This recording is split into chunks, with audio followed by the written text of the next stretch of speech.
bo'ladigan bo'lsa, ajva xurmosi bo'ladigan bo'lsa, shu xonadonga jin shayton ham kirmaydi. Ana uyimizda ham tinchlik omonlik bo'lishiga bitta sabab ekan.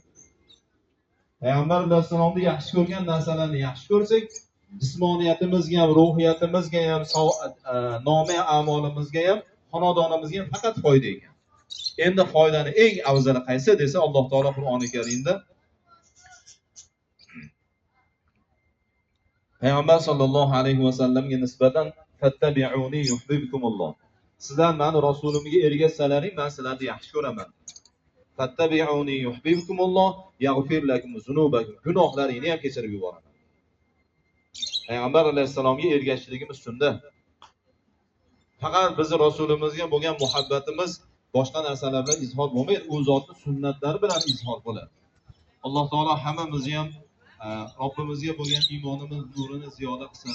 Payg'ambar sollallohu alayhi vasallamni shu diyorga keldik, o'zimizga qasd qilib, bundan keyin payg'ambar alayhisalom erta tongda turib nima qilardilar, keyin nima ish qilganlarni hayotlarini o'rganib, hayotimizga joriy qiladigan ummatlardan bo'lishimizni Alloh hammamizga muvaffaq qilsin.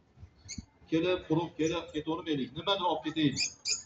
Nimadir yaxshi xislat olaylik. Mana rasulimiz, nabiyimiz hamma ham bajarilmaydigan go'zal sunnatlari bor. O'zini nafsini yengan odam bajaradi. Qanday desa, payg'ambar sollallohu alayhi vasallam har bir odamga tabassum bilan murojaat qilgan. Bir odamga yo'liqsalar, kayfiyati bo'lmasa, yoki dunyo ishidami, ibodat masalasida bo'lsa, bu odamda dunyo ishini aritib, kayfiyatini ko'tarib chiqarib olgan. Yoki bo'lmasa, kayfiyati yaxshi bo'lsa, yana ziyoda kayfiyat qo'shib uzoqlashganlar payg'ambarlar.